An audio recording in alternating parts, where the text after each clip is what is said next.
Hi, this is Shadi, and today it's a very interesting story, a story that is not much discussed or known for that matter, and it is the story of the origins of the Gracie Academy and the man Donatos Pires. We all know that he is one of the judo instructors of the Gracies. You see him here in the middle between Carlos on the left and George Gracie on the right. So the story is about this man's judo career, learning from Jacinto Ferro and Mitsuyo Maeda, and then obviously giving it to the Gracies, and obviously the origins of the academy. So Donato Pires was originally from Belém, and he is one of the early students of the Maeda Academy. So he was taught under the assistant professor Jacinto Ferro, whom I covered very recently. So it is not known when he started judo in particular, but it is confirmed that he is one of the students of Jacinto Ferro, as I've mentioned in an article back in June of 1921.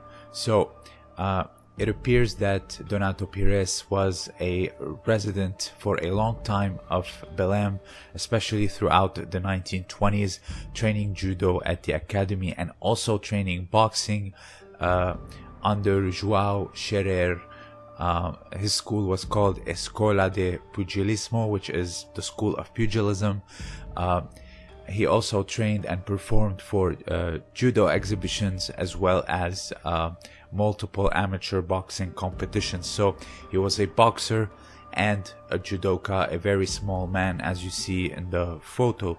So Pires was very much accomplished, or enough accomplished in judo to earn a teaching certificate from Maeda himself, from the school of Mitsuyo Maeda. So obviously Maeda would have affirmed it or approved it in order for him to become a teacher. So this is something that Pires himself has claimed multiple times in interviews, and no one came out and said that no, this is not true, or this is not factual, kind of like when Horion and Elio came up and said that Carlos never trained under Maeda, he was taught under Jacinto Ferro and Pires. So there's no official confirmation that he received a rank or degree from Maeda directly, but due to anecdotes, it seems that he had, like I said, these are not big figures, these are not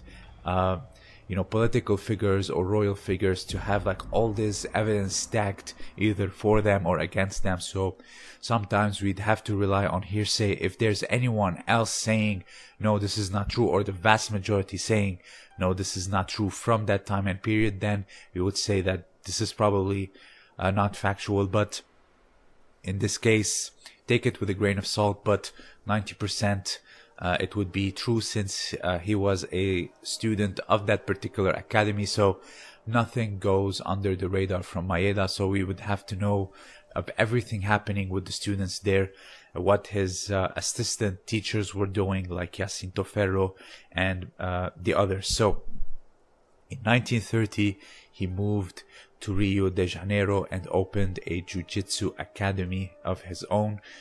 It was not the first one in Rio de Janeiro, because the first one was Mario Alexo. I will cover him as well in a future video. So it was the first one to be led or under the supervision of a Japanese master, which is Mitsuyo Maeda. So when the Gracies say, for example, we were taught under Maeda, it is somewhat indirect or somewhat indirectly approved by Mitsuyo Maeda. So it is a kind of like a half-truth, so to speak. So that's why they push this narrative that Maeda taught them, because technically speaking, it is not unfactual, so to speak. So like I said, it was the first one in Rio de Janeiro that is supervised under a Japanese master. So this academy itself would become later the Academia Gracie.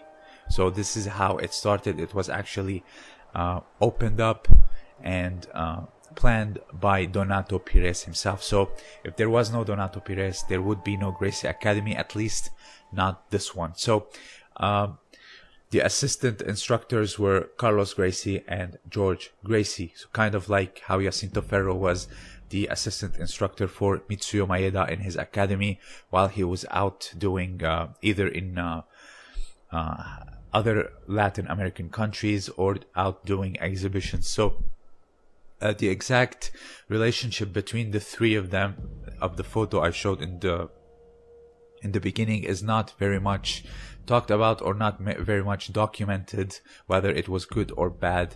But it shows that Pires and Carlos were both students of Ferro, who was under Mitsuyo Maeda, and also Pires was considered more senior or more advanced than Carlos when it comes to being ranked or certified from Maeda himself. So, and thirdly, Pires may have also taught Carlos for some period of time in Belém and or Rio de Janeiro. So Pires taught George Gracie for sure, and they would continue to have a relationship later in the future, and it is very documented. I'll also cover George Gracie in a video of his own. These are the somewhat lesser known either Gracie members or those who were in their atmosphere, like Jacinto Ferro and Donato Pires dos Reis. So while the academy opened and owned by Pires, he shortly left the academy. He left for 3 months in particular. After opening his school, he was a tax collector, so he had to frequently travel across Brazil for this kind of work. Back then there were no internet. You can just wire your money like now, or declare on the internet. So he had to go and collect the taxes himself. He was also a self-defense or combative trainer for law enforcement in other states, so traveling was very frequent for him. So he did not leave his academy, but he left it for the Gracies to run it while he was traveling. So this is where the controversy starts. So Carlos and George took over as head instructors while he was abroad in December of 1930, and the academy began being advertised in the newspapers as Academia Gracie in October of 1932, which is really interesting if you think about it.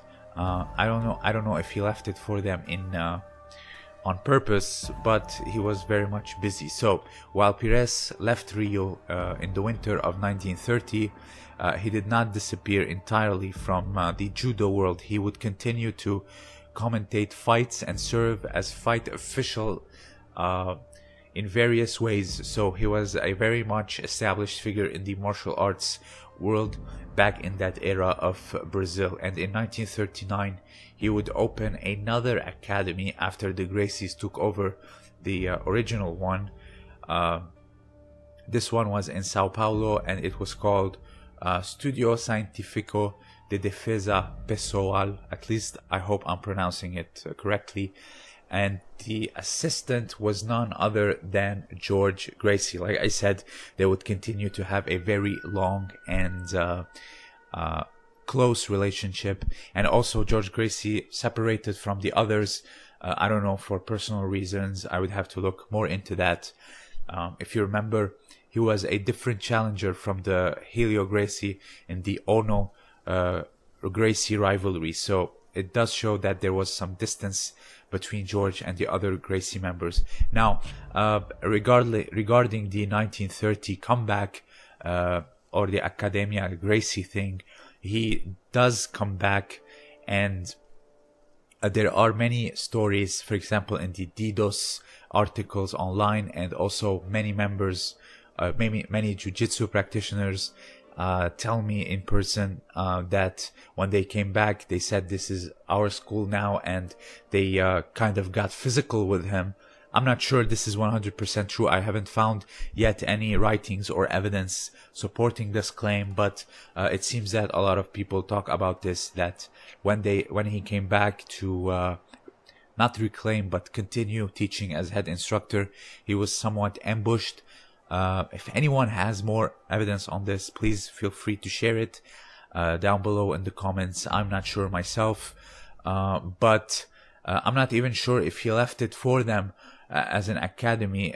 It doesn't seem that he gave them his consent or anything. It just seems that they took over it just passively. I don't know. It seems a bit strange. I have many questions concerning this, because why would he go to Sao Paulo unless he had other reasons to go to Sao Paulo and open up his own school for other purposes? So it seems there's many question marks around this particular aspect of the story.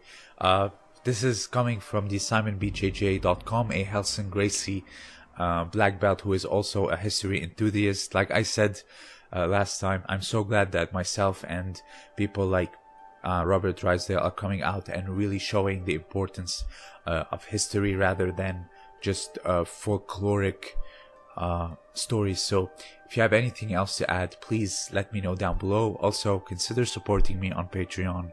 I have content that's exclusive for the patrons only. So if you have anything else to add, let me know down below. This was Shadi, and thank you for listening.